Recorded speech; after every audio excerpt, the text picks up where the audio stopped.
জনতা party, যার জন্ম মাত্র 2 মাস আগে, জন্মের উপলক্ষ দেশের প্রধান বিচারপতির একটি অসতর্ক, অবাঞ্ছিত, অপ্রয়োজনীয় উক্তি।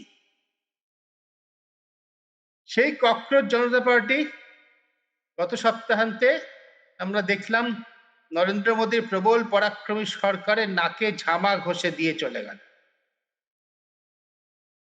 শেষ পর্যন্ত শনিবার দিন পদত্যাগ করতে হলো শিক্ষামন্ত্রী ধর্মেন্দ্র প্রধানকে। যদিও শুক্রবার দিন রাত পর্যন্ত সরকার এই অবস্থানে অনড় ছিল যে ককরোচ জনতা পার্টির বাকি সমস্ত দাবি মেনে নেওয়া হলেও শিক্ষামন্ত্রীর পদত্যাগের দাবিটা মানা হবে না, কারণ তা হবে সরকারের সরাসরি নতি স্বীকার। কিন্তু ভারতের ছাত্র যুব জনতার সম্মিলিত শক্তির সামনে নরেন্দ্র মোদীকে নতজানু হতে হলো, তার দর্পচূর্ণ হলো। তার 12 বছরের শাসনকালে এই নিয়ে দ্বিতীয়বার, এর আগেরটি কৃষক আন্দোলনের সময়, এই যে দ্বিতীয়বার তাকে নতজানু হতে হলো। এবং অতি অল্প সময়ের মধ্যে, মাত্র মাসাধিক কালের আন্দোলনের ফলে কি হয়ে গেছে তা আমাদের সকলেরই জানা। ধর্মেন্দ্র প্রধানকে সরিয়ে নতুন শিক্ষামন্ত্রী নিয়োগ করা হয়ে গিয়েছে। আমাদের এটাও নিশ্চয়ই জানা যে একজন শিক্ষামন্ত্রী বদলালে দেশের শিক্ষা ব্যবস্থার যে দৈন্যদশা, সংখ্যায় বিরাট, অঙ্কে বিরাট, কিন্তু তার যে অন্তঃশ্বাস শূন্য দশা, তার যে দৈন্যদশা, এবং ছাত্র সমাজকে সেই শিক্ষা ব্যবস্থা যে কোনো দিশা দেখাতে পারছে না, শিক্ষার অন্তে কোনো কাজের সন্ধান দিতে পারছে না, এই যে ভাবনা, এর থেকে মুক্তি ঘটবে না মাত্র একজন শিক্ষামন্ত্রীকে সরিয়ে দিলে। একথা আমি যেমন জানি, আপনারা যেমন জানেন, তেমনি ককরোচ জনতা পার্টির সদস্যরা, সমর্থকরা, যারা রাস্তায় নেমেছিলেন, লক্ষ লক্ষ মানুষ, তারা সকলেই জানেন। তবু এটা একটা প্রতীকী জয়, এবং এই জয় অনেককে অনেকগুলো শিক্ষা দিয়ে গেল। সেই শিক্ষাগুলো নিয়ে আমরা ক্রমে ক্রমে আলোচনা করব, একটা দুটো করে পয়েন্ট ধরে। এই আন্দোলন সরকারকে কি শিক্ষা দিয়ে গেল, শাসক দলকে কি শিক্ষা দিয়ে গেল, এই আন্দোলন বিরোধী দলকে কি শিক্ষা দিয়ে গেল, এই আন্দোলন আমাদের দেশের মিডিয়াকে, মেইনস্ট্রিম মিডিয়াকে কি শিক্ষা দিয়ে গেল, এবং সর্বশেষ এবং সব থেকে কঠোর, এই আন্দোলন আমাদের দেশের বিচার বিভাগ, যার প্রতি মানুষের আস্থা আগের তুলনায় এখনো অনেক কম, যার বিশ্বাসযোগ্যতা, যার ভরসা, যাকে বলে ইন্টিগ্রিটি, তার যে নৈতিক অবস্থান, নৈতিক দৃঢ়তা, তার সম্পর্কে মানুষের ভরসা যে অনেক কম, সেই বিচার ব্যবস্থা সম্পর্কে অনেক কঠিন প্রশ্ন তুলে দিয়ে গেল আন্দোলন।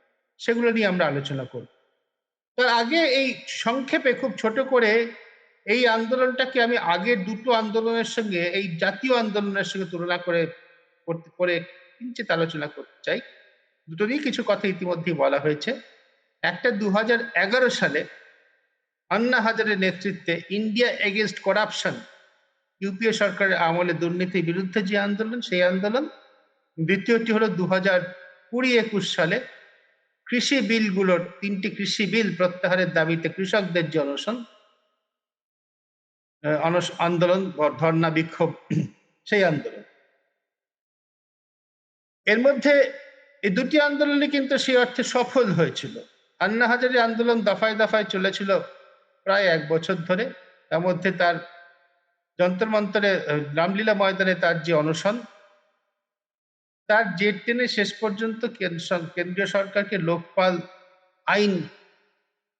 লোকপাল বিল আনতে হয়েছিল। যদিও আন্না হাজারেরা ঠিক যেভাবে চেয়েছিলেন সেইভাবে লোকপাল বিলটি আসেনি, এবং লোকপালের যে কার্যকারিতা সেই সময় আশা করা গিয়েছিল যে দেশের দুর্নীতি দমনে তা একটা উল্লেখযোগ্য ভূমিকা নেবে, তারও কোনো বাস্তবায়ন হয়নি। কিন্তু আইনটি প্রণীত হয়েছিল।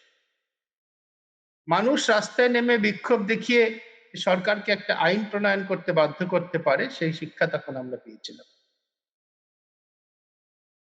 সেই সরকারের তুলনায় পরবর্তীকালে 2014 সাল থেকে দেশে যে শাসন চলছে তা অনেক বেশি কঠোর, অনেক বেশি অনুশাসন কেন্দ্রিক, অনেক বেশি আদর্শের প্রতি একটি রাজনৈতিক দলে ভারতীয় জনতা পার্টির আদর্শের প্রতি অনেক দৃঢ়বদ্ধ।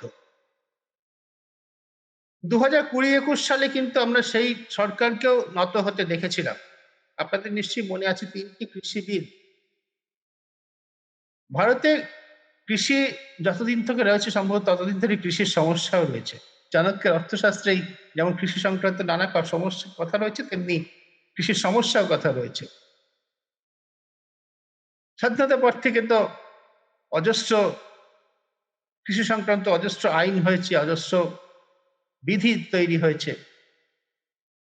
2020 সালে সরকার অর্ডিন্যান্স করে, মনে রাখা দরকার অর্ডিন্যান্সটি তখনই করার কথা সংবিধান অনুসারে যখন খুব দ্রুত কোনো আইন প্রণয়ন করা দরকার হয় এবং তার জন্য সংসদ ডেকে বিল তৈরি করে তা নিয়ে আলোচনা করে লোকসভা রাজ্যসভায় পাশ করিয়ে রাষ্ট্রপতির স্বাক্ষর নিয়ে আইন তৈরি করতে অনেক সময় লাগবে, তখন অর্ডিন্যান্স প্রণয়ন করা। কৃষির সমস্যা নিয়ে সরকার কিন্তু তড়িঘড়ি 3টি অর্ডিন্যান্স করেছিল, তারপর তড়িঘড়ি করে সেগুলোকে আইনেও পরিণত করা হয় লোকসভা এবং রাজ্যসভায় পাশ করিয়ে এবং রাষ্ট্রপতির সম্মতি নিয়ে। কৃষি আইনগুলো এর প্রসঙ্গে একটু স্মরণ করা দরকার, কারণ স্মরণ করা দরকার কেন বলছি, কারণ সরকারের এই একই তো সরকারের যে অভিসন্ধি, সরকারের যে কাজ করার ধরন, তার যে অভিমুখ এবং সেটা সম্পর্কে তাদের যে বক্তব্য তারা যেভাবে পেশ করে, সেটাকে মানুষ কিভাবে বোঝে, এই সমস্ত কিছু বিচারেই আগেরটার সঙ্গে এবারে মিল আছে। 20-21 সালের সঙ্গে 15 বছর আগে, 15 বছর পরে এখনকার ঘটনার মিল রয়েছে। কৃষি আইন, প্রথম আইনটি ছিল আপাতদৃষ্টিতে কৃষককে তার কৃষি পণ্য সারা দেশে বিক্রি করার সুযোগ করে দেওয়ার। কৃষকরা বুঝেছিলেন এটা আসলে কৃষক আমাদের দেশের তার যে আর্থিক অবস্থা, সামাজিক অবস্থা, সে অনলাইনে ট্রেডিং করে তার পণ্য সারা দেশে বিক্রি করবে, পৌঁছানোর ব্যবস্থা করবে, তা বাস্তবে কার্যায়িত হবে না।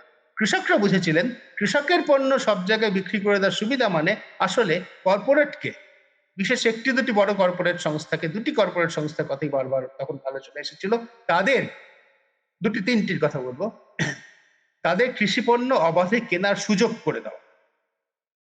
দ্বিতীয় আইনটি ছিল কন্ট্রাক্ট ফার্মিং, চুক্তি চাষ।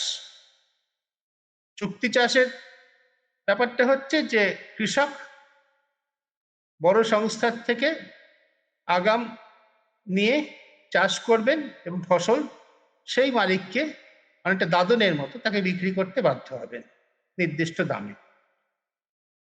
এর সরকারের পক্ষে যুক্তি ছিল এতে ফসলের দাম যদি কমে যায় তাহলে কৃষক অসুবিধায় পড়বেন না। কৃষকের বক্তব্য ছিল ফসলের দাম যদি বেশি হয় তাহলে কৃষকদের লাভের সম্ভাবনা থেকেও বঞ্চিত হবেন, এবং একই সঙ্গে যেহেতু এমএসপি মিনিমাম সাপোর্ট প্রাইস কথা সরকার বলছে না, তাই কম দামে তাদের শেষ পর্যন্ত ফসল বিক্রি করতে বাধ্য করা হবে। তৃতীয়টি ছিল যে তৈলবীজ, কিছু কিছু কৃষি খাদ্যশস্য, এগুলোকে এসেনশিয়াল কমোডিটিসের আওতা থেকে বাদ দেওয়া, অত্যন্ত ব্যতিক্রমী ক্ষেত্র ছাড়া এগুলো এসেনশিয়াল কমোডিটিস অত্যাবশ্যক পণ্যের মধ্যে পড়বে না। অর্থাৎ কিনা যে কোনো সংস্থা, বড় সংস্থা এগুলোকে অনেক বেশি পরিমাণে কিনতে, মজুত করতে, তাদের ইচ্ছা মতো বাজারে ছাড়তে তাদের অবাধ স্বাধীনতা দেওয়া হবে। এসেনশিয়াল কমোডিটিসের অধীনে পড়লে এই কৃষি পণ্যগুলোর বাণিজ্যের উপরে সরকারের নিয়ন্ত্রণ থাকে। 2020 সালের সেপ্টেম্বর অক্টোবর মাসে যে আন্দোলন শুরু হয়েছিল, 21 সালের নভেম্বর মাসে, 1 বছর অবস্থান বিক্ষোভের পর 21 সালের নভেম্বর মাসে গিয়ে প্রধানমন্ত্রী নরেন্দ্র মোদী ঘোষণা করলেন যে 3টি কৃষি বিল সরকার প্রত্যাহার করছে। এই সরকারকে যে বাধ্য করা যায় কোনো আইন প্রত্যাহার করতে, হয়ে যাওয়া আইন প্রত্যাহার করতে, সেই শিক্ষাও কিন্তু আমাদের কৃষকরা দিয়ে গিয়েছে। কিন্তু তারপরেও অনেক ক্ষেত্রে এই ধরনের আইন প্রণয়ন করা হয়েছে যাকে আপাত দৃষ্টিতে অনেকেই মনে করছেন, বিরোধী রাজনৈতিক দলরা মনে করেছে জনবিরোধী। বিভিন্ন রাজ্যেও সেরকম আইন প্রণয়ন হয়েছে, কিন্তু তার বিরুদ্ধে কখনোই এই ধরনের আন্দোলন আমরা দেখিনি, যা আমরা দেখলাম নিট কেলেঙ্কারিকে উপলক্ষ করে এই আন্দোলন।